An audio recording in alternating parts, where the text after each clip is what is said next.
My name is Diana Adams. I am the founder of SampleHAUS, that's sample.house on Instagram. House is spelled H-A-U-S, if you do want to follow.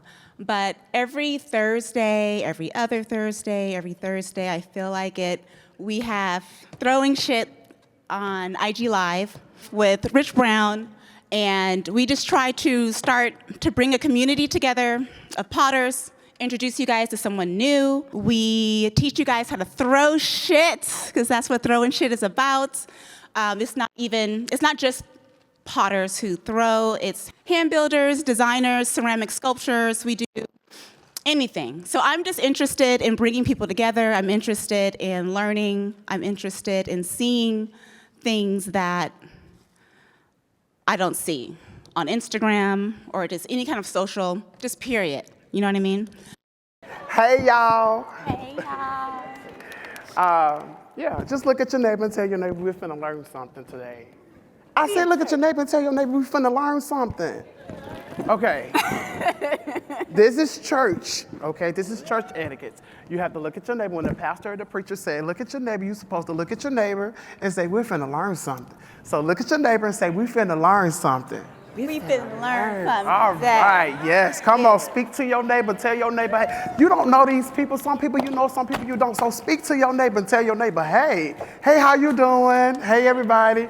Yeah, so just relax. Like, this is family time, right? I am functional, but I'm not fancy like Rich. Rich is very clean with his stuff.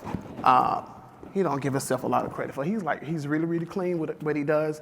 I like functional stuff, but what I really focus mostly on is like bottles, lidded jars, pretty much things that you can see like in galleries and stuff like that. But I do make them for like home. So everybody like these home pieces or these pieces you can actually feel like you have like in the gallery or something like that. So I try to make pieces like that for your everyday person to be able to purchase. Tell y'all the truth, I still fight with pricing because I try to make sure my work is affordable to everybody. So that's one of the things that I'm kind of still fighting with, as I grow and doing what I'm doing now, getting to galleries and stuff like that, and like talking to other people. So like coming here, you have the access to talk to so many different artists, to see, the ins and out of being a full-time potter, part-time potter, or just an artist who is, being in galleries and all this kind of stuff, or just a regular person who likes to do this as a hobby. So you have so many people in so many places, all over the hotel, but just the access, to those you like look up to or whatever. So I come here and I just try to learn from different people. As y'all can tell, I'm a little nervous, but I'll be all right. It's okay, baby. Yeah, I'm nervous because every time I move this, like, watch. Are you better? We put clay. Look, we saved Oh, y'all, you. Look at You're not going to fall off the stage. Look at God. Won't he do it? All right. So, I'm going to work on, I don't know how many pounds this is. It's probably like 4 pounds. So, like, I really like throwing bottles. So, I'm trying to get a bottle thrown for you guys while I'm sitting here. What I like to do is use heat while I'm doing this. So, I would actually show you, for people who actually struggle with making, like, the little small neck bottles, I'm gonna show you how to use heat to actually apply to that so you can actually create those bottles in your own personal spaces or studio spaces. Hi, my name is April Adewole.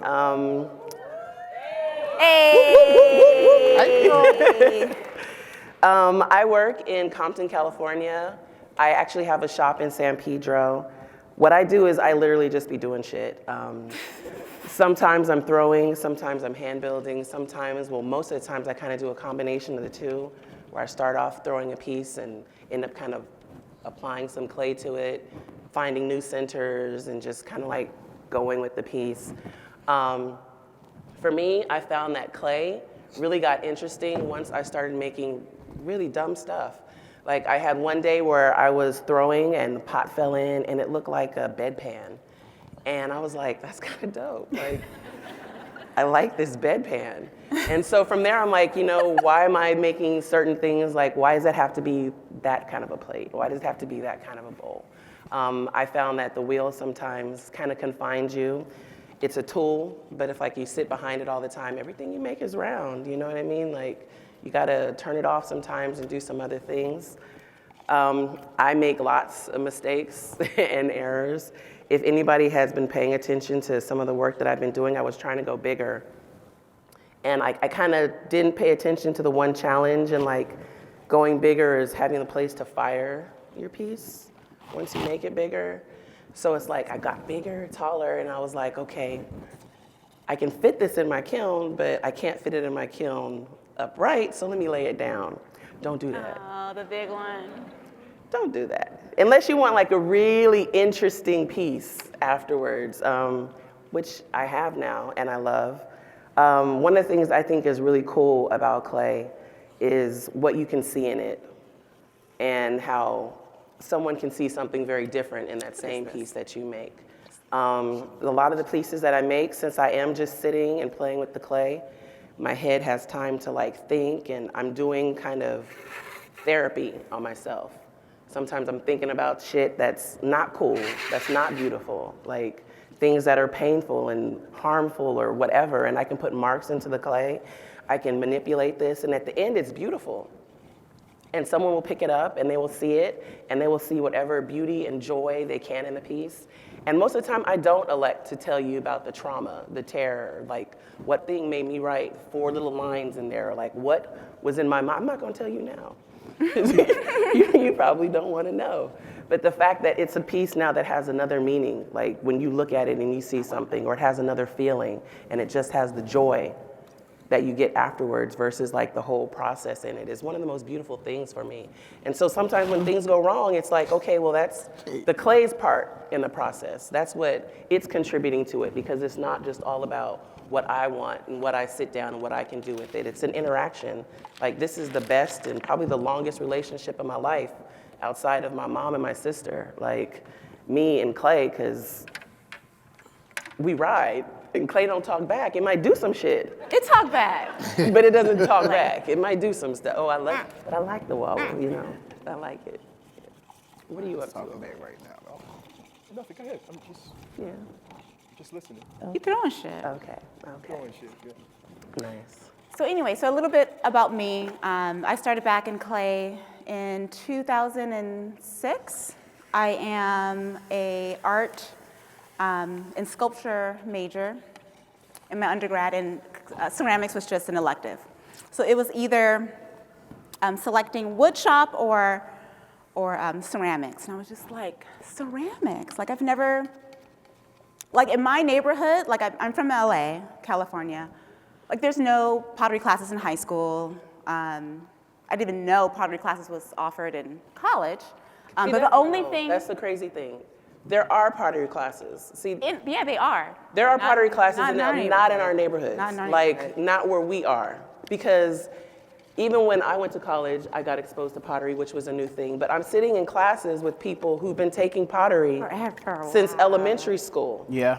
And it was like, that was probably the most intimidating barrier to walking into pottery, is that you're walking into something as a complete beginner. Yeah. And everyone around you is already like 16 steps ahead. Like, hold up, like, was there like remedial pottery that I was supposed to take, and like it just doesn't exist. It doesn't exist. It doesn't exist in certain neighborhoods. But like now that I teach out of my public, space, I get a lot of people who are coming back to clay after, they got to take it as children and stuff. And so I know it's out there, and I've seen some of the teachers.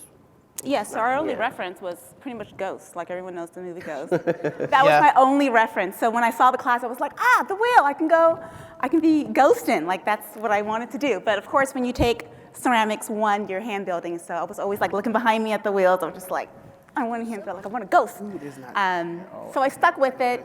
And once I got to like throwing, like that was it. Like, it was just like no going back. I brought a wheel, like after graduating. I brought a wheel. I took like some classes in Pasadena so I can like fire my stuff, driving back and forth. And it really, like it fed, I don't know, it did something. I couldn't explain it, but it did something to me. But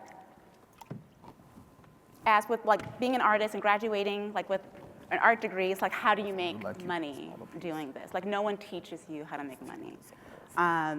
They teach you how to make the resume and the portfolio to be hired by somebody else to make money, but like, how do you do it on your own? Like, I never learned that. So I ended up losing it. I went solo, like in retail for like 15, 12 years, never touched clay in a while. And then I had like a midlife crisis at 30. And that was like like what am I doing with my life? Like, I don't want to be in retail forever. Like I worked at Apple, like it was still good, great benefits, I was happy there. But like I knew I wanted to do something creative. I knew there was something, I had a gift to give and I wasn't giving it where I was. So I went back to school, I got my major in interior design. I'm about to. And then there is where I was introduced to working artists. So I was in a position where it was an entry-level position. You're in the resource library, you're organizing fabrics and all the wood samples to like, make your home beautiful. But I was talking with all of the vendors who make the fabrics, the people who make the furniture, the people who make the hand-painted wallpaper. And so I was getting to know them. I'm like, so how many people is in this company? They're like, oh, it's just me and my husband, and we contract a couple of people. I'm like, what? I'm like, it's just you and your husband, you're doing hand-painted wall covering, like filling a whole room. And I'm like, you're not a vendor, like you're an artist. And so I started meeting like all of these artists who had a business. Like they had their umbrella business and they were going as vendors or whatever. They had a catalog of what they offered. They had a website. And I'm just like, okay, so this is how you're gonna do it. You're gonna have a business, or I'm gonna get a business name, get a website. I started my Etsy. This is in now 2019, so I started my business in 2019. And I was just like, I'm just gonna do exactly what they did. Just check off boxes and just do it. And I'm here speaking at NCECA. Ah! It's so weird. It's so weird. It's so insane. But anyways, back to throwing shit. Anyway, so I just wanted to say, like, since my background is art, like I started off doing painting. So I know I'm a whole artist, not just pottery. So I can paint, I can sculpt, I can do whatever. But my whole thing, like with pottery, like I was never really impressed, like whenever the kiln was open, like you have your standard glazes. It just seemed like when everyone's work was on the table, like it all kind of looked the same because everyone was using the same glazes. And so I'm just like, I don't want my pot to look like somebody else's pot. Like how can I make it different? Yeah. What I was saying, I just use underglazes to make my stuff pop, make my stuff different. I use my painting skills on my pots. So I want vibrant. I'm going for graphic. And so that's my whole style. So today I'm just going to be painting some pots, and hopefully I'll get to carving. So yeah, but we're just going to bounce around and just talk about. Well, unlike Diana, well, actually all of them, I'm not a trained, like, specific potter, not an artist trained at all. Once I get it. I came to pottery after I was actually going back to school to do my prerequisites for a nursing program. Like, all of my family are nurses. My mother's a nurse, my aunts are nurses, my sisters are nurses, all my cousins are like, oh, I'm the only one who's not a nurse. But I was into psychology, so they kind of forgave me. Like, you kind of care for people, it's all right. After I had my daughter, though, I realized that I didn't have the social bandwidth to deal with other people and boundaries and come home and still want to talk to my child. So I went back to school and I was like, okay, let me go ahead and do this nursing thing. So I thought I was going to do like the prerequisites, get into the little midwifery program, deliver some babies, And when I was actually doing my pottery class, I would come to pottery way more than I should. It was just supposed to be that little class I take just to kind of ease myself, a little bit of fun after dissecting some things, And I spent all of my time in the pottery studio. And finally my teacher was like, well, what do you want to do with your life? And I was like, well, I would like to make pots and maybe birth babies and tend my garden. And probably within 6 months of that, he got a request from a psychological center or a community center that did a lot of psych work. And they were looking for someone to teach the pottery class. And at this point, I had taken, like maybe 2 semesters of pottery classes. spending way too much time in Fine, there. but I should be fine. And I was like, that's not me. And he was like, yeah, it's a studio, like with just people with mental health issues, like just stay a lesson ahead of them. You'll be fine. And that is how I ended up getting a job, working in the psych center, doing doing pottery. And I was able to be there all the way until the pandemic kind of ended that for us. But it was really cool because it was kind of like a little personal residency. It was just me in a garage. Every once in a while, maybe I'd get like an artist that would come out and play and do something with, me and all of my clients. But I really just got to play with clay, and it being therapeutic for me kind of led into how it was therapeutic for everyone who came in. And it really translated for when some of our restrictions first started to ease back when the pandemic was here. And I could do classes outside at the facility where I was. And that's what I did, because a bitch was broke. And, they were like, we're gonna start charging rent again. So it's like, classes in the cold, but it's outside, and people wear your mask. And they did, and the first time we had that class, I remember everybody is sitting at their own little picnic tables, and we're working, and we get to the end of the class, and I was just, kind of calm and at peace. And then everybody just sat back. And like they're leaning and stuff. And I'm like, wow, you guys all look like you need cigarettes. Like, was it that good? And it was like, yeah, it was that good. And it's kind of been a thing, my classes, they feel good for me. Like they're one of the most unexpected joys that I've had. And it's been interesting, coming from a place doing classes where I was working with psychologists and stuff, and it was more of a therapeutic kind of a thing, to now just working with adults and doing it as a self-done kind of a therapy and progression. And like, you wouldn't believe how many people come to clay who've never touched it before and are so hard on themselves. Like, they make a little piece and like, I don't know why we look at kids and we expect clay to be easy, but people try it and then they want to be down on themselves. Like, they never want to try it again. And one of the things that I got to do at that place was also teach a quilting class. And in my quilting class, I was teaching older. That. Yeah, girl. Okay. Who are you?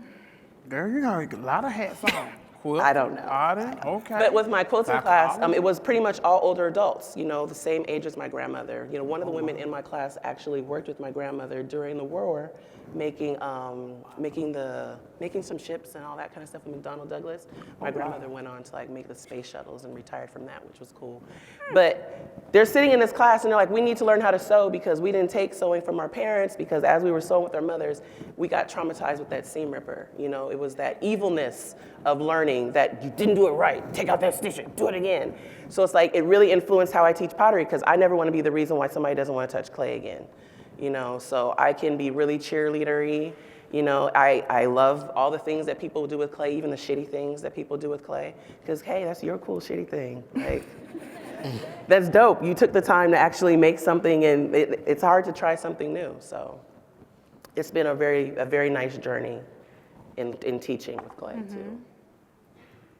And my introduction into clay was, like I said, I saw a video on YouTube. I went to school for education. So when I was 13, I wanted to be a principal, because in the Bronx, we had a principal. His name was Dr. Brindle. And I don't know if you ever saw the movie Lean on Me. I just gonna say. I believe that Joe Clark stole everything from Dr. Brindle. So the neighborhood that I lived in the Bronx was, I guess it would be considered rough from outsiders, but it wasn't rough to us because we had a community, doors were open and everything. No one knew, you knew if you're on Murdoch Avenue is a family, so you don't bother anybody on Murdoch Avenue. But I guess looking from the outside, it could be kind of rough. So my junior high school was in the projects. And before I got to my junior high school, maybe 7 years before that, there were like 19-year-olds in the junior high school. And there were drugs in the high school. And Dr. Brindle came in and cleaned house. And Dr. Brindle made us wear uniforms in public schools back then when that wasn't a thing. He said, this is what you're gonna do.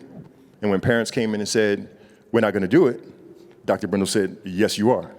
And no one ever challenged Dr. Brindle. He was the toughest guy. He missed one day of work in like the 20 years he was there because he was stabbed. And that was the only one, and he was stabbed by a former student. And And that's the one day that he missed work. We had the highest grades. Everybody had to be in chorus. Everybody had to be in art, which I failed. Because I told my art teacher, why do I need this? I will never have anything to do with art. So he was my role model. Some days he would carry a bat. He would always carry his megaphone. But he kept us in line. And at the age of 13, I said, that's who I want to be. Because everybody in my neighborhood respected and feared Dr. Brindle. And I come from a family of educators, so I went on to college, St. Peter's University, and I got my master's in administration and supervision and education. But I didn't like the way the public school was going. So I started out teaching language arts, and then I moved over to, I'm not an art major, but I was into art because I draw and I do everything, like this apron. Check it out. So my principal said, Rich, why don't you take the GACE, the Georgia exam for art? So I took it and I passed, and I started to teach art. And that was my introduction into art, into the art world. And it's funny that I told my 8th grade teacher, like, this will never be a thing for me. So I had a magnet program. My kids were winning national awards. My yearly evaluation sucked. Like I was getting unsatisfactories, need improvement as a teacher. Because what they wanted me to teach the kids, I didn't. I pushed them, and I just kept pushing these kids, and they were winning national awards. So they were like, Mr. Brown, keep doing what you're doing. And then they came to me and said, do you want to be the lead art teacher in the county with this bad evaluation? So before I left the county, I was the lead teacher. Because I didn't care what they wanted me to do, I was there for the kids. And my kids are in college, and they're calling me from college now, Mr. Brown, what you did in middle school is helping me now. So they went through high school and it didn't help them. But the way I was driving them, like we spent 6 months on certain subjects where the public school system says spend 3 days. And I said, you can't do a portrait in 3 days. But we're gonna spend 6 months at it. And then that was the education part. And now my job is to convince kids to come to my school and teach art. The parents are saying, don't pay attention to art because you can't make a living in art. I don't know, that's what they told me. So as a teacher, I said, I'm gonna show you that you can make a living in art. And my introduction into being a full-time potter is a really crazy story. So there's a country singer named Zach Brown. He's a part of the Zach Brown band. So I'm selling pottery all over my city. Everybody knows me. That's the Neighborhood Pott Dealer. There goes Rich, the Neighborhood Pott Dealer. So I'm selling pottery everywhere. And I see Zach come up to my little tent at the farmer's market, and he says, I notice him, and I said, yeah, my friend did one of your tattoos. And he said, oh. Ooh. He comes back another time, and he's like, man, I see you everywhere. I'm asking people, and they're like, yeah, you know Rich? Wow. He's a country singer. I'm a teacher. Like, do you know Rich? So Zach came to me one day. He said, Rich, why don't you do this full time? And I said, I can't afford to, because I'm selling my things and I'm teaching. So I said, I can't leave the comfortable position of teaching to be a full-time potter. And he said, check this out. Come to my house tomorrow. And I'm like, so he gives me his number, and I'm like, all right. I give him a call. He answers the phone that night, gives me his address. I pull up to his backyard. Rich, so what do you need? And I was like, well, I pretty much have everything. But if I wanted to teach you something, I might need this kiln. I might need that kiln. I think I got a bill up to $43,000. He said, here, call Kelly in the morning. I called Kelly in the morning. Kelly said, Rich, would you like us to pay for it, or do you want me to write you a check? I said, oh, shit. Oh, shit. So he had a big warehouse, but where he had a lot of other artists working in the warehouse. There was no space for me at the warehouse at that particular time. So he was like, Rich, I got space in my backyard. So Zach Brown, the country singer, gave me 24 access to his house, where his family is. I go in at 2 in the morning, it doesn't matter. And I mean, Emeril Lagasse came through, Thor came through, Pink came through. I'm at the country singer's backyard blasting hip hop. And Zach is like, yo, that's my man Rich. And I'm like, so support Zach, he's a really good guy. So after that, COVID hit, and Zach was bankrolling everything. So all the artists that were part of his team, he had a collective, he was bankrolling all of it through his tour money. So he said, Rich, you gotta get out of my house. I need this space, because he makes knives. So he said, you gotta get out. And he was like, tell me where you wanna go. He was like, I'll take care of it. So I found a location, and this guy had contractors ready to go to the location. COVID hit, and then he went from 120 employees to just 3. Because he couldn't tour for over a year. And that's how he was getting his money. And then when COVID hit, I was like, well, I'm in it, I'm doing it. And Zach believing in me made me believe in myself. And then I just kept doing it. And since then, you know, I've been on my own, and I have a living. And the best thing about pottery for me, like it makes me, like, I learned who I was when I was doing pottery. Because with the job, I know I'm always getting a paycheck. With pottery and being a full-time potter, I have to bust my ass in order to provide for my family. And what pottery allowed me to do is when my daughter started high school, I took her to high school every single day, and I picked her up. I was a basketball coach at that time, so I never saw my daughter between kindergarten and 8th grade because I was with other people's kids. So what pottery allowed me to do was be with my daughter. And she's now 17. All her friends are like, yo, your dad is a hippie. I like him. Every morning when I drive my daughter to school, she does this. I'm on my daughter's Snapchat. Does she? And she's 17, so I must have did something right. My son. Thank you. So my son, he's 8. And my wife, she was a stay-at-home mom, and she was responsible, and she took care of my daughter. My son, I thought it was so important that kindergarten, I walk him into school. So from kindergarten, and now he's in 3rd grade, everybody knows Hudson's dad. They don't know Hudson's mom. All of Hudson's friends, I took him on a field trip to the zoo. Yo, we want to ride in your dad's van, because your dad is cool. So my son from kindergarten has said to every teacher, to everyone, what do you want to do when you grow up? And his answer is Pottery 32. So I'm doing something right. And my daughter, I was having a conversation with somebody, and it was pretty much a conversation about exploitation, because somebody was saying, Rich, we'll pay you to do this, we'll pay you to do that. And I come back with, no, I'm not here for that. And when I got off the phone, my daughter looked at me, she said, they don't know you? They don't know that you don't care about money and you care about people? And I said, God damn. I must have been doing something right. So my whole life is centered about people more than clay. That's why I'm not even on the wheel. I made like 4 things while Steven just trying to send us something, but you know, I work fast. God, man. You was doing good talking to the people. Why you just had to bust me out like that? Because this is throwing shit. This is throwing shit. Oh, my Welcome to the show. I'm a slow potter. I mean, You're how many doing slow it potters do we have in the house? Raise your hand. Look at that. Look at that. High five. So Never rush. Take your time, baby. I I promise. just want to, Like the hare and the tortoise. and his shape is going to be 1,000 times better than mine. So my Look at this. Look at this. my journey is to show people, like on my trip, my journey is just to show people what they don't see when they think of a black man. Because the media will never show us as who we are. All my friends, we're all educators.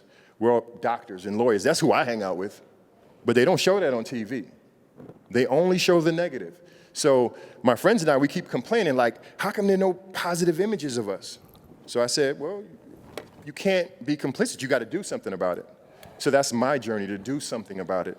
And if one kid sees it, one kid is enough. But I'm not going to complain about it, and I'm going to do it. So, I mean, look at us. 2 black men. Have you ever seen Have you ever seen two black men doing pottery on TV? Have you ever seen two black, right now? Right now. But they never show us like who we are. So I'm doing what I can do to show who we are. Can I? Because we're fathers, we're husbands, we're friends, we're loyal. That's who we are. Last night, and I don't know how this works out between Stephen and I, we have a room, we have an Airbnb. So this is the second time we came to NCECA. Yeah. And I don't know how this works out. We are in a room full of ladies.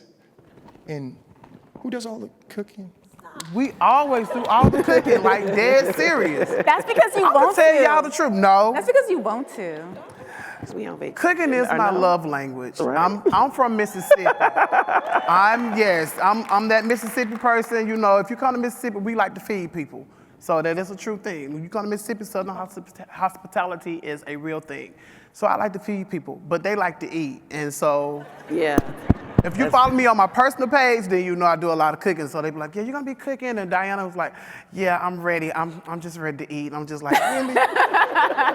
But me and Rich always end up in the kitchen. I didn't go to sleep till 3 o'clock last night. You know why? Because I was prepping, trying to make sure I can go ahead and have food ready so when we get home today, we'll have something to eat. Hey, listen, hey, wait. The best cheesecake. Thank you, man. Hey, the best cheesecake I've ever had, and I'm a cheesecake connoisseur. Like New York has this place called Junior's Cheesecake in Brooklyn, worldwide. Let me tell you about Junior's, has nothing on this man. It's so That's what my mama said. I don't know. You know, my mama said So she good. liked my cheesecake. It's real good. That's what my mama said. So No. But no. See, what had happened was I select the men I want in my house so that they can cook. It's a very good plan. it's an honor. So if you guys have questions, you know, you can feel free, because that's what throwing shit is. Question here. Gotta get on my. So you're talking about how in communities with low incomes, you know, there's no people of color, you know what I mean? And we're working hard, you know, so that's still going on. And I'm from Tijuana, San Diego, San Isidro, the border.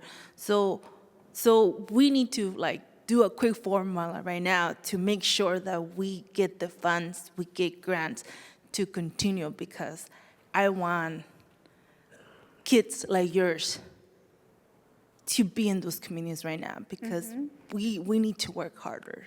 So I don't know, hopefully with the conversation you can spend more about that, and hopefully I can see you in San Isidro in your trip.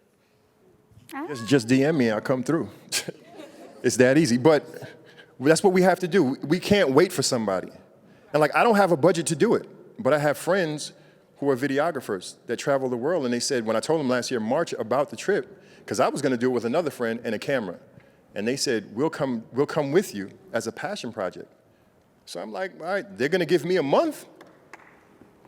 You live once, and my situation is, my sister, I have her pin right here. She passed away from ovarian cancer in October. So I'm on social media and no one sees this, like what's really going on. Because I just want to share positive stuff. I don't want anybody to be doom and gloom because I'm doom and gloom. So she was in hospice. Well, it stems from the summertime, and she cried when we brought the family there, and she said, I just don't want to be alone. I want to have my family around. So I'm working in the studio, and it's on a Tuesday, and I say on a Wednesday, let me get in the car and drive to North Carolina and see her in hospice. No one knew I was coming, and she passed that night. So I was with her when she passed. But that was like a dying wish that family was there, and I was the family that she told. So I get moments of clarity and presence. To my knowledge, I know we only live once, to my knowledge, and we can't wait for tomorrow to do something. So people are saying, you should do pottery when you retire so you get your pension. Right. I'm not arrogant enough to know that I'm gonna be here when I can retire. I know I'm here now, and I'm just gonna do it. And then whatever happens, happens. And I got beautiful clay people that invite me places and say, we'll take care of you. So we can't wait for somebody to give us a hand. We have to do it ourselves. Questions? I don't have a question, but I just want to say that I'm 75 years old, and I've never seen black women or black men doing pottery. Hey. And I just started like 4 years ago with a couple of friends of mine that brought me here, and I'm so glad they did bring me. I really appreciate you all. It's wonderful. Yes. And I wanna thought say- I thought I started late at 32. I was in Louisville last week, and I met Elmer Lucille, and I can't remember her last name, but she's 91, and she had an art show, and she's walking around with a camera, like, "Hey, come, baby, come take a picture with me." She started pottery in her 50s. She received her master's in Louisville in fine arts in her 70s. So it's never too late. It's never too late. Go ahead. Oh, my question was for Junior. What's for the menu tonight? Woo. Tell him. Wait, Tell them what's on the menu. Tell Y'all 'em. really want me to tell you? listen. Okay. Go ahead. So last night, smoked some ribs on the grill.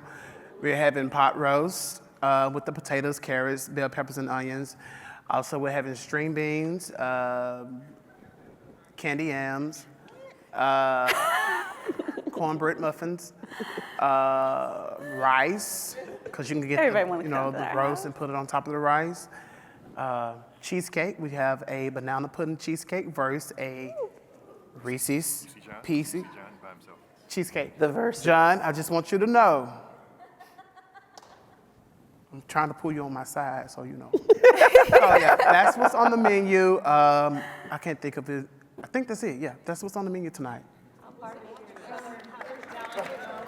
Yeah. What's my address? I'm gonna tell y'all, there's a lot of hungry folks in this house. I can't do that. I don't want to get beat up. But no, I wanted to piggyback off what you were saying earlier, Rich, and what this young lady was saying. For me, it was the same way for me, having that representation. For me, I was a country kid. I grew up playing in the mud, and so because of me, only time I've heard of like an actual potter was because of church. Jeremiah 18, talk about the potter going, that whole story.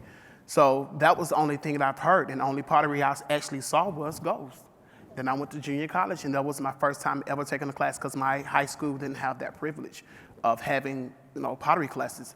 And then from junior college, I went to my undergrad. And when I got to my undergrad, my professor, she is amazing, Al Holen, she pulled me to the side, and she said, "You have a natural gift."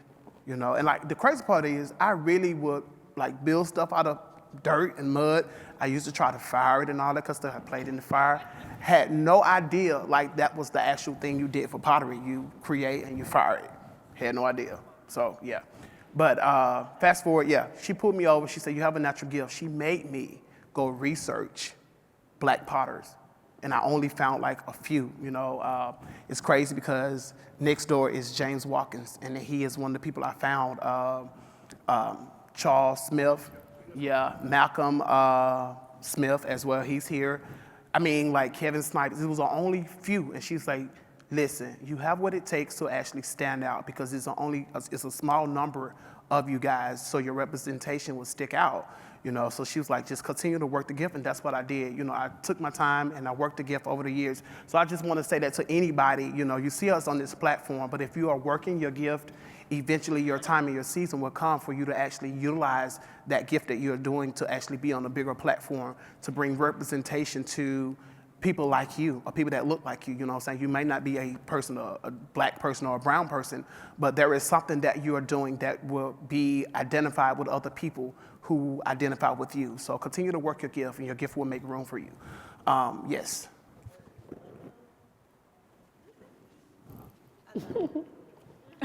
My voice. So I know your backgrounds vary.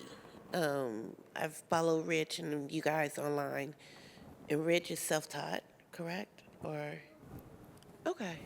You too. So do you think an education degree or a degree in pottery? I don't have a degree in pottery or art or anything near that. Do you have some formal education? I did, yeah. I went to college. I have a degree in psychology, but ceramics, no. At my stage where I am now, I would love to have it. I But would. it's not feasible. I'm taking care of my family, so I can't do it. And I can't afford to pay for a degree. That's just not in the things. And I have a master's in administration and supervision in education, so it's just really difficult to think. it would not be smart for me to go back. I want to go back because I like learning and I like being in the classroom. And I want to when people say they're going to give you assistance, they don't really go into it. They'll say something and then leave something out. And I know from a college education, I need that. I need the structure. Do this, do that, read this, read that. So I know personally for me now, I would love it, but I just can't do it. I would love to know more about glaze chemistry and stuff like that I can get from an institution. But it's not feasible for me. For me, I have a BFA, but I will be honest with you, the season I'm in now is a season of favor. A lot of the opportunities that I have now, most people get when they have their MFA. So having a degree is a good thing, it's not a bad thing, but you will find out what favor really is. That's why I said work the gift. If you work your gift and you become knowledgeable about what you're doing and your gift is very strong, people will actually buy into your gift more than they will buy into your degree. Yeah. So that's why I say work the gift. If you don't work the gift, nobody is going to be able to pick you up or watch what you're doing to say, oh, you're doing something that is interesting for me to actually pick up. So if you work the gift, be diligent to that gift, then favor will come to you because you are doing what you're supposed to do. Try not to be churchy, but there is a scripture that says your gift will make room for you and bring you before great men. Hey. When we say great men is people who have money. Great men is people who own galleries, museums. Those are what we call great men. But you have to work the gift. And you have to make sure that you understand that you have a gift. What I think about when it comes to pottery, pottery are people who are able to take from the unseen or the creative world and actually create by hand and make that thing become 3D or manifested, creatively. Artists have that ability. We have that, I guess you say, God component. We're able to actually see what is in the unseen or in our imagination and birth that out into the world. So use what God is giving you to use, use your hands, you know what I'm saying? Use your voice if you are a, person who's singing or whatever. But whatever the gift is that you have, use the gift, perfect the gift, and then allow for the gift to make the room that it needs to make for you. Yeah, so. Yeah. Sorry, And I then didn't just try to be so to piggyback on that, Yeah. I think, I just took an elective in ceramics. I wasn't my main major. I wish I had it. It wasn't available to me. But now that I think about it and think back, I don't think you really need it. If you do have that gift within, you can make it work. And just watching other people who are doing it, you can study underneath them. It's you don't physically need a piece of paper saying that you now have this gift, because there's tons of people who got masters, doctorate, and they're not doing anything that they paid all this money for to do. And it's just you just believing in yourself. That's really all you need. But yes, learning under someone, getting some type of education, not necessarily like a scholar type of education, I think is necessary. I have a question. I'm curious when or what the shift was that each of you felt like, now I really feel like an artist. And this is probably most relevant for you, Diana, but once you have carved out that space for yourself, how do you cope with, people kind of taking your ideas, either, other small artists or huge corporations? How did I make the space, or when did I feel the switch? When did I feel it? I felt it when I was working at that interior design program, because I got my master's in interior design because I thought I needed a master's. I thought I needed some type of certification in something creative to say that I am now a creative person. But $4,000, $40,000 later, I'm not doing interior design, but I'm doing something else. So it just, I think it was worth it in a way. It helped me get to this point because I was able to meet the people who were doing it to inspire me. But when I was there, I was just miserable. I was just I don't want to do this. This is not what I'm supposed to do. I just felt that something was wrong. So once you just start listening to yourself, because you have a whole another self inside that keeps talking to you, and you just have to just shut it off and listen to it. And then once you start listening to that voice inside, things just start falling into your lap. Like as soon as I decided to start my Etsy shop, like I had it all planned out, like everything, like I had a whole strategy plan. I was gonna do this, like these are the things I'm gonna do. I was gonna like recycle fabric, like that's where SampleHAUS came from. I was gonna upcycle fabric and stick it on my pots and collage and do stuff like that. But after 2020 hit, like that's when my business started getting shared. But I think if I never started, then I wouldn't have been here. So I'm glad that I started. But the whole thing is just starting. Just start where you are. You don't have to have this plan. Like I had the plan, that didn't go, but just starting your gift, once you start on your path, things are just gonna start falling into place. What was your other question? How do you deal with people stealing your ideas? People stealing your stuff. I mean, I had one person actually steal my stuff. I don't know if you follow me on, yeah. So I forget the name of the company, but they had manufactured, they're on Amazon too, Jofami? So they have pots that with my carving designs on it in brown clay and in black clay. They have my crisscross pattern design, whatever. And so I reached out to them, and then I posted it on my Instagram, and I had my whole tribe. They like flooded their page, and they're just like, okay, like, but I mean, it's disheartening. One of the designs they changed enough so that it wasn't really mine, because like the designs I got from African patterns. They're not like necessarily mine too, but the way I do it and the way I wrap it, and like my hand is not like perfectly straight. It has like a little crookedness to it. They had like all of those things, like the way they stopped at the top, like they didn't take it all the way through. It's like everything was like very similar. So I'm like, I knew that they got it from me. But then there's other people who are inspired by my work, and that's fine to be inspired. And then they'll tag. They're like, oh, I'm inspired by SampleHAUS. And I'm just like, okay, that's cute. Like, it's fine.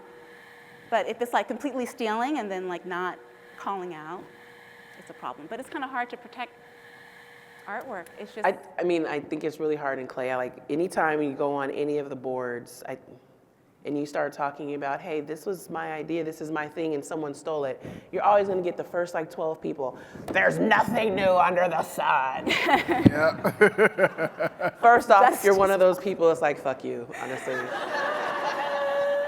Because I'm new, bitch, I have not been here before, at least not in this iteration. So things combine differently, create, so whatever to that. Like, you know if someone is stealing your stuff, stealing your work, stealing your look, stealing your groove, and it doesn't feel good, like, at all. Nobody likes the feeling of you saw what I did, and now you're doing it, and you're trying, I mean, like, it's one thing when you say, hey, look, I did you know, it's cool, and it's another one when you're playing off to the fact, like, look at my shit, you know what I mean? And you kind of just are playing it off, and it's hard, and it's painful, and to be honest with you, if anybody's ever been into a studio, worked in a public studio, you know it happens all the time. And like, even on some weird, unconscious kind of a level, I know I work out of a community studio as well, and there's a lot, like I'll go in, and when I go into the studio, usually I make all of my stuff in my studio, my personal studio. And I'm gonna bisque fire it, get it ready there. And then when I'm ready to do like a glaze firing, I'm gonna go over with a bunch of crates of work. I'm gonna spend like maybe 4 nights, all night at that studio glazing my pieces and push them through. Which means in that like week period, everybody who's at that studio sees what I've been up to. And when I come back the next time, a few months later, it looks like my studio is still there from everything from that last time, because people will be influenced, and the next, you know, course of their design will look really similar to the things that I've been doing. And it's like, I could, you know, like rage and Hulk smash and go around, this looks like mine, you know? But it's like, sometimes you're looking at it like, oh, that's like a cool variation. It's really awesome when you take it further. Like when you do something else with it, when you put your spin on it, your stamp, your something. Like the straight copying, like I don't care, it needs to stop. Like it's garbage. It's a really crappy practice. It's nice, I understand sometimes you kind of just copy somebody because you might want to get the technique down, or like there's something about it that you like. But like I tell my students all the time, if there's something about it you like, what is it about it you like? Like, that's the thing you need to go for instead of create this, because number one, you're gonna do a crappy job of creating what this other person did, but also you're not gonna feel it, you're not gonna love it, and for the most part, how often do you stay with it? Like, who doesn't have one pot that looks like somebody else's? Like, I know everybody in here has a pot that looks like somebody else's, but when you made that pot, like, you look at it and you're like, that don't look like my pot. Like, that looks like somebody else's pot. Like, Your hand is different. your hand is, every time we do a pinch pot or anything, your hands are already different. You're already gonna start from a place where your stuff should look like your stuff. So like, just, it doesn't make sense to yourself to just keep modeling your things after somebody else's. I remember when I first came over to Cone 6 from leaving, you know, school where I got to play with, you know, gas. And they were just starting the Amico line of the PC colors. And I loved the PC colors because they looked closer to what I was getting at the other studio. And I played with them for, you know, a few months. And then I started playing with them a little crazy, like mixing the colors and doing all kinds of, honestly, whatever you see on PC 90, like, well, the PC Wonderful World now, like, I was doing that shit 7 years ago. Because it was just fun and playing with it. And like, I kept going and playing and evolving with it, partially because I was working in a studio that had no money. So like, I would have this glaze today, tomorrow, but okay, this piece wasn't finished glazing and we're not getting any more of this color, so I'm gonna finish it off with this. And like, I know I get a lot of requests for like people wanting to learn my glazing, you know, how I make my colors and all that kind of a thing. And I had the privilege of taking a workshop, we're doing a workshop with Adewole Willard. And seeing how she teaches glazing really resonated because you're not really just learning glazing when you learn glazing from someone. I can teach you what I do, but you don't really understand it unless you know why I do it, where it came from. And the fact that I'm glazing and mixing because I'm coming from a place of lack. Like, I don't have any more of that color. So I'm glazing and mixing other colors, or I'm trying to figure out a way to make this glaze stretch because we really like red, but red is really expensive, you know? So it's like all of that influences how the glazing process comes together. So when you want to just copy one aspect of it, in a little bit, it kind of feels disrespectful because it's like there's this whole journey and this whole story to how I glaze, but you see one little element of my shit and you want to take it out and disconnect it from the story and everything else. And like, that part is like, okay. It's, you know, and it kind of, for some of us, it's like why you don't really share as much on social media. I know some people don't want to like see what other people are making and stuff. And usually like, that's not a big deal. Like, I know we all make very similar things, but like we all have a twist on it, some sort of flavor to it. So that's not a big deal. But when like you see your stuff and it's like, that really like, that's me, and you're not acknowledging, you're acting like you don't even know me, and you are really doing me, like, that can make people want to be violent. Yeah? I feel like I know you guys already because I do follow you on social media. All right. Thank you for that. I feel like I'm part of your community. I feel connected to you. It's sitting here in front of you, I feel like we're all kind of connected here.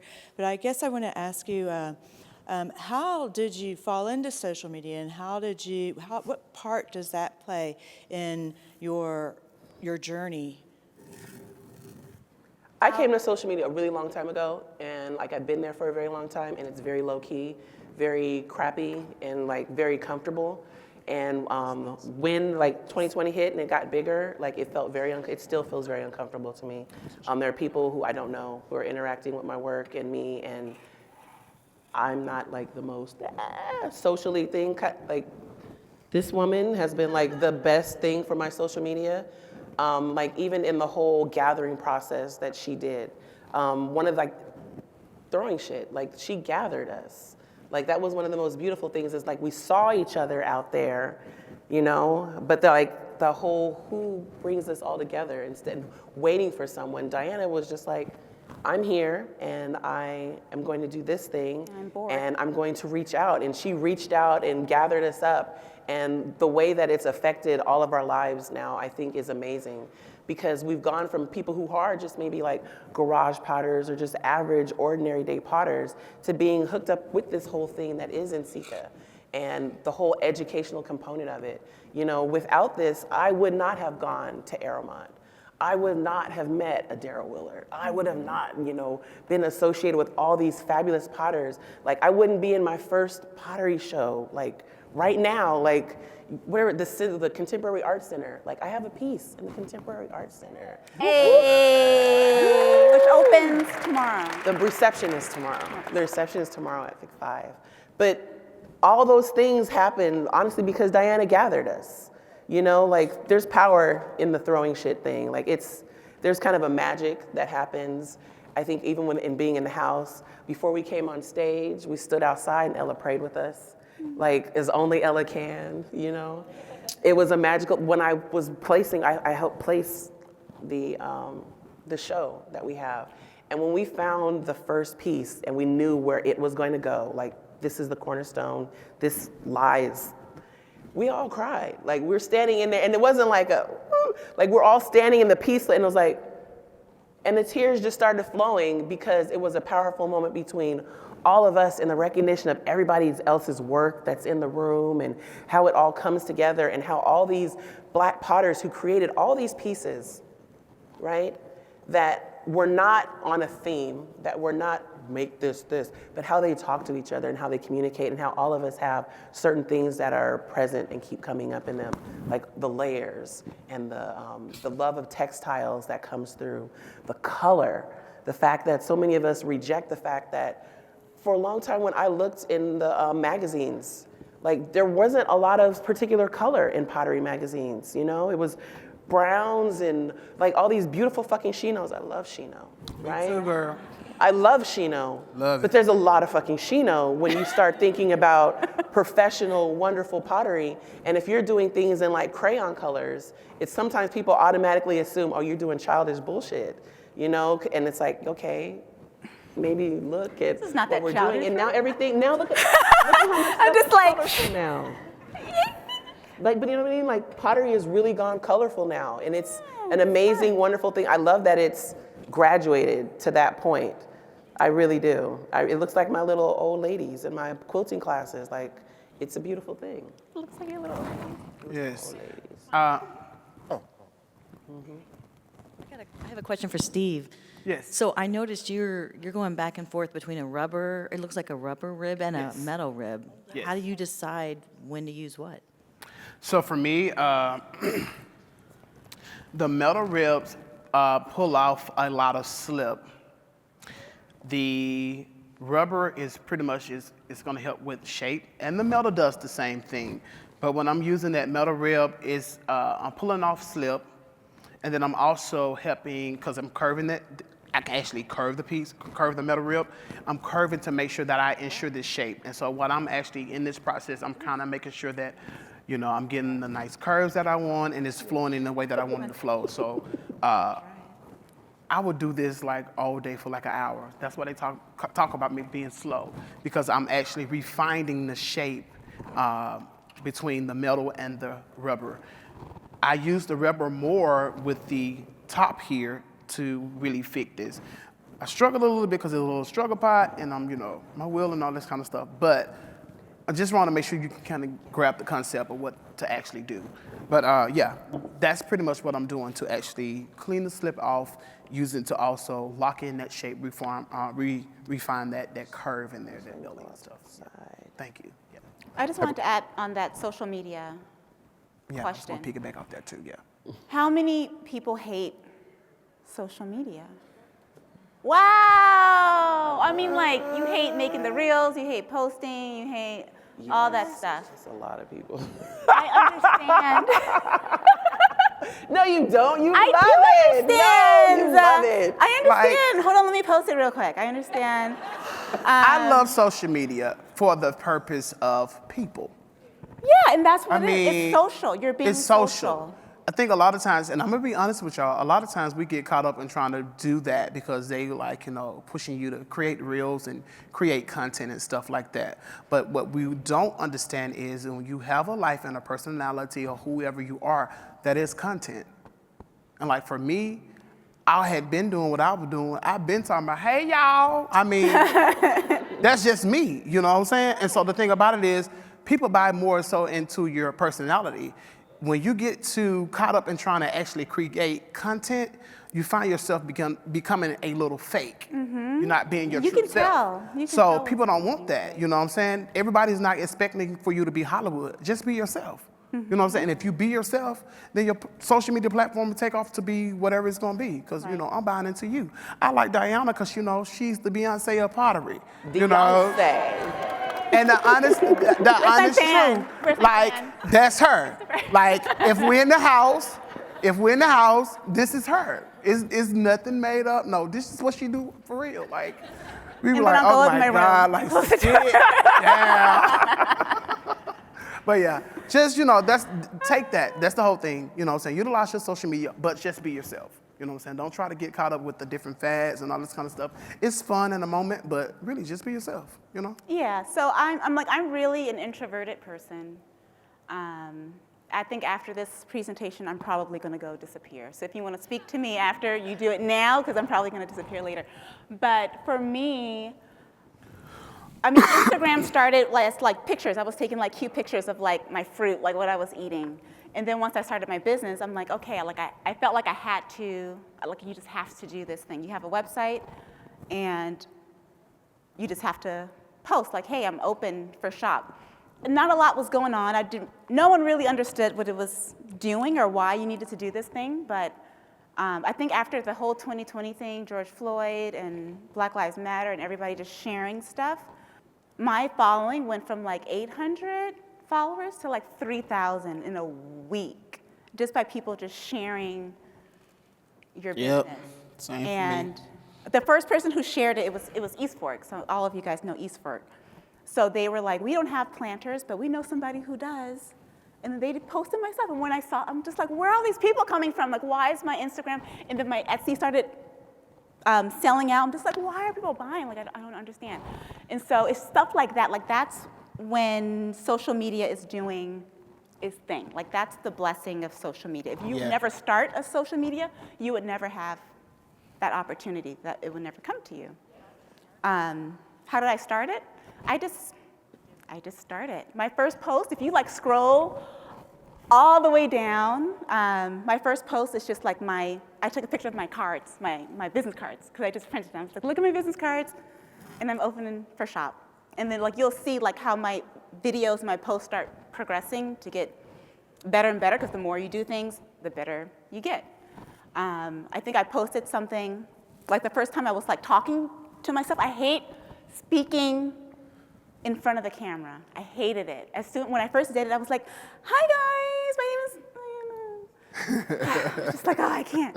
Hi guys, I just can't. So, but I realized what was I doing? I was throwing. And like my whole thing, like I have music blasting. Like my whole thing is music, and I just love throwing. And I'm like playing Beyonce, and I'm singing, and I'm dancing. I'm just like, people need to see this. Like people need to see who I am behind the work.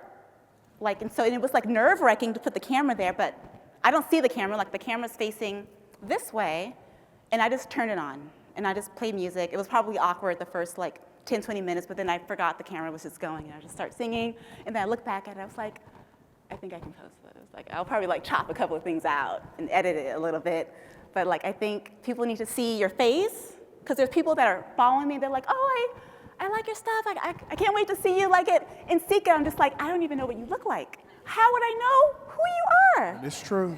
People walking up to you, oh, I messaged you. I'm just like, I don't know you. Because you never show your face. So I think people need to see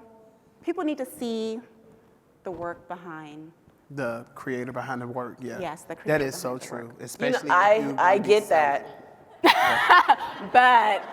I get it, but I hate it. No, like, don't I like think to do that that. in some way it's kind of just ingenuous. Like, when I want you to see my work, I want you to see my work and interact with my work. And when you see my piece, if you like my piece, you like my piece, whether or not you like me. One of the things like I've had to find or figured out I work in like a retail spot, I'm in a mall. Like literally, it's a craft mall. And I have a booth, and so people are walking by me all the time. So number one, I already have that performance aspect of clay. I'm already always making in front of people.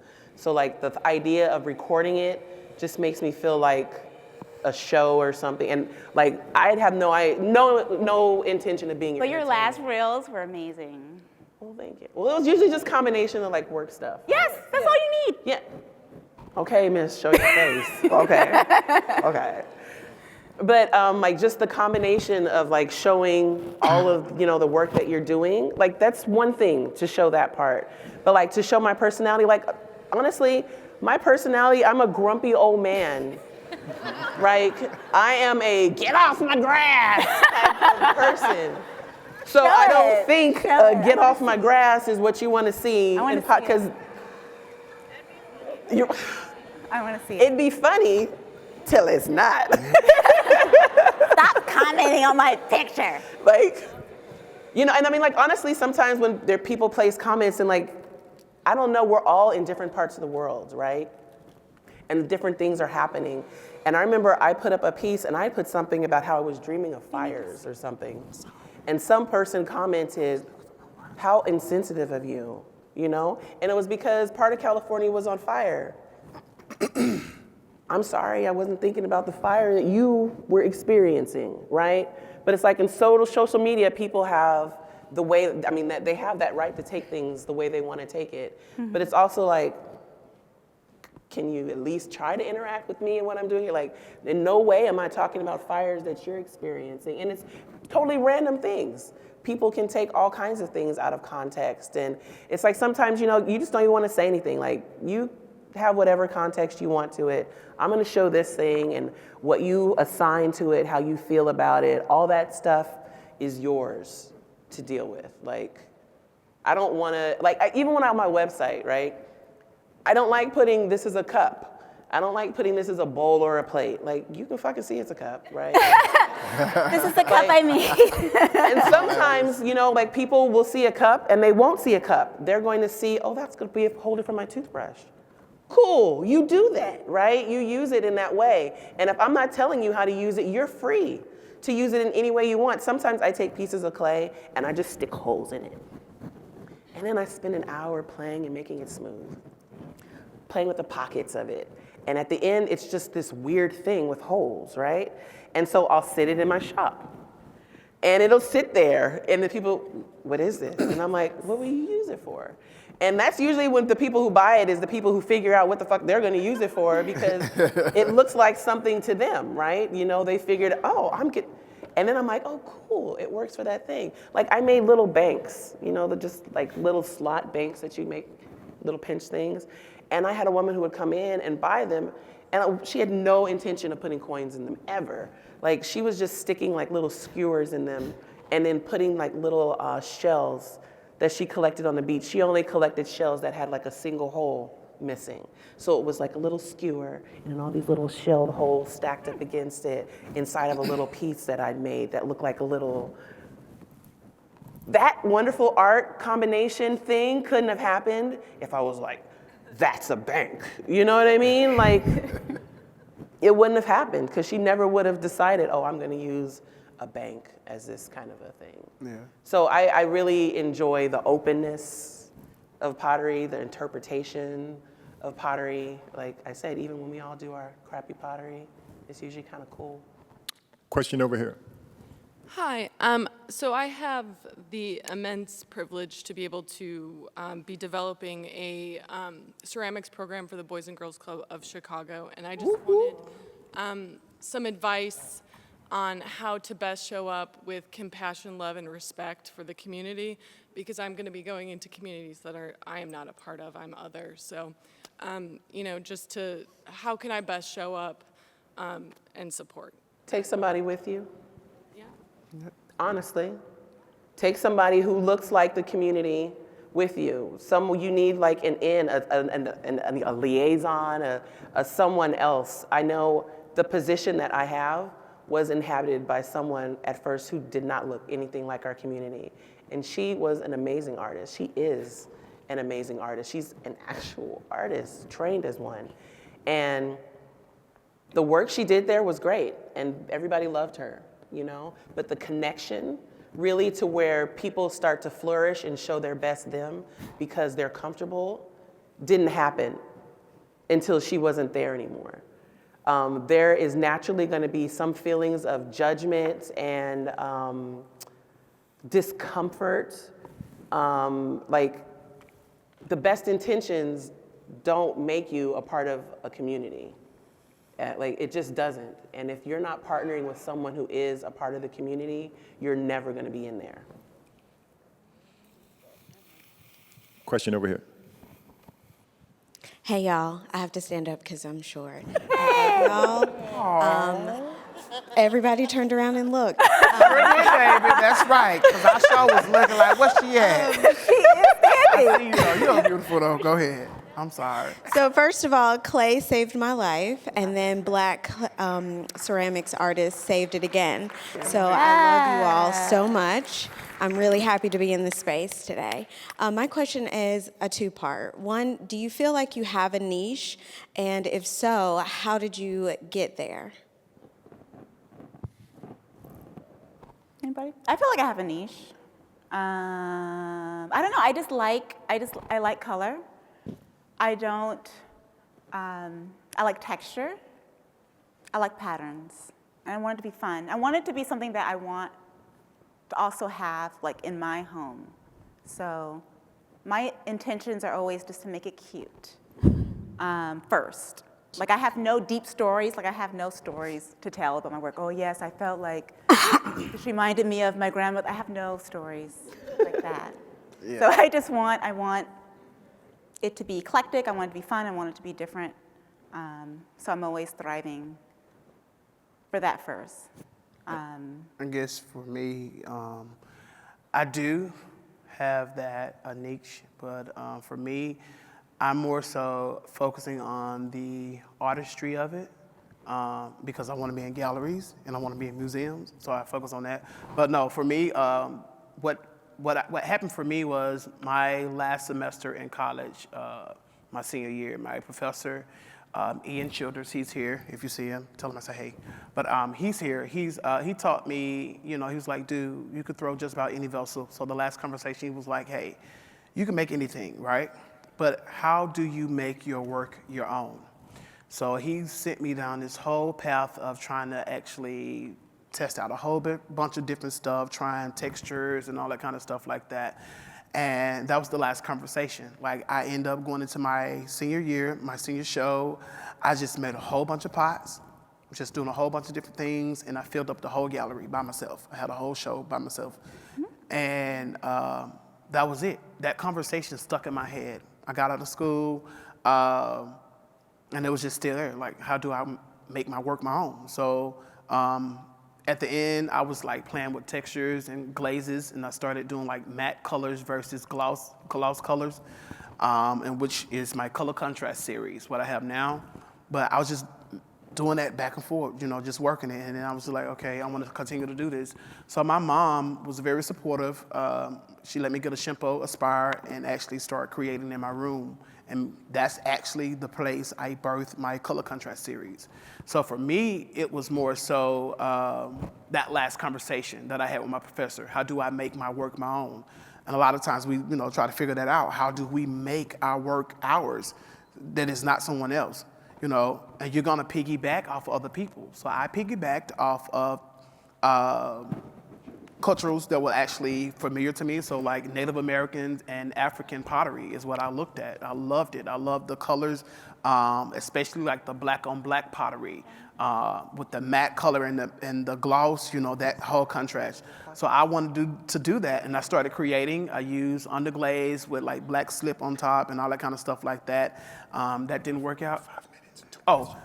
2 questions, sorry. But yeah, I just played around with a whole bunch of stuff and I just got what I got, you know. Right. We have 5 minutes, and I just make functional stuff that people use. We have 5 minutes, 2 questions. Yes. I just want to say thank you all for, you know, sharing your stories and sharing your truths. I do want to go back to the social media aspect of, you know, creating, and I recently deleted my Instagram because I felt like it was just very overstimulating, and I was looking at other people create their artwork rather than focusing in on my own. And I was just wondering, how are you able to find a balance between, appreciating other people's artwork and finding that community while also, focusing in on your introspective, art making as well? I know when I started, when I was diving into it, I did the same thing you did. I didn't get off social media, but I stopped looking, because when you start to look, you start to copy what you see. So I did that and went away and just did what I needed to do. And I kind of found myself creating the functional work that I create. So that's not a bad thing. Yeah, I don't think it's a bad thing to copy. I mean, you can be inspired. Like, I have several different things I'm doing on my social media. I'll do something trendy to get, like, new followers. So you gotta follow that stupid algorithm. I can do stuff that I wanna do, like my long, elongated videos, if I'm singing and dancing. Instagram doesn't really care about those. It's probably not gonna share it, because it's too long. If it's like 2 minutes or something like that, Instagram's gonna be like, nobody's gonna look at that. But I did it because that's what I wanted to do. So I'll do stuff I want to do. I'll do the trendy stuff, and then you just do the stuff that, like, your customers or other potters want to see. It's like your technique. You do the close up and just do your technique. And I think that's where you could do, instead of like listening to all the noise, you can forget the noise, forget the over talks and trendy stuff. You don't need to do all that. You can just do close ups of your work and just show like pictures of you as well, so you can have your face. Another question. So first of all, thank you. You guys are all really amazing, and this is really fun. Like, I find a lot of art, pottery stuff as a professional potter can be kind of dry. So this was really awesome. So my other question is, as professional potters, do you use assistants or staff? And if you do, how does that affect the results of your work, or not? And if you don't, why don't you? Maybe I do. Go ahead, Stephen, hurry up. I get my goddaughter and my sister. Y'all come on here and glaze the pots. Come on here, help me out. Come on here. I got a show with 50 pieces. Y'all gonna have to pick up a brush, but yeah, I do it. See, my issue is that when I have people, because I make a lot of stuff, and then when they come in, they thought it was romantic. And then when I say, like, I need you to wax 100 pieces, They're like, nah. they'll never come back. They never come back. So I'm stuck making the stuff that I have to make. So my assistants came from my family. Like, my mom would help me like paint. Sometimes my cousin was coming over and helping, but ever since I moved to my new studio, which is further away, they stopped coming. And I thought about getting help. I really do need help, but since I'm all over the place, I'm chaotic. So if I have someone coming to help, well, first of all, like, they'll ask me, like, when do you want me there? I'm like, I need you here now. They're like, oh, well, I can't be there now, but I can be there next week. I'm like, I don't need you next week. I need you now. So I'm chaotic. So I can't, it's hard for me to find the help that I need, but I'll figure it out. When 2020 hit and we Is were our time to able go? to. Oh. Oh, Are we done? we're done. Just want to show you guys the finished piece. Thank you, guys. It's so thin. It's so thin. Huh? It's fine. Oh, you got to fine. put it? It's okay. We're done. I mean, I just want to show you quickly. I just want to say this. So the heat gun helps you stretch it out a little bit. You know, if you're a person like me that throws pretty thin, the heat is going to help you with that, with controlling the neck and stuff like that. I don't know if you was actually watching me do it, but yeah, do that. If you can inbox me, you want to inbox me, ask me questions, I will answer those. But I tell you what, if you want to go and actually watch me do it again and actually give you a lot of details, go to Ceramic Art Daily. They have a webinar I just did last week on bottles, and you can go watch that, and it'll show you how I did it and all the good stuff. Yeah. Thank you so much. Thank you so guys. much. Thank you. Thank y'all. I love y'all. Thank you for being the friend. It's hilarious.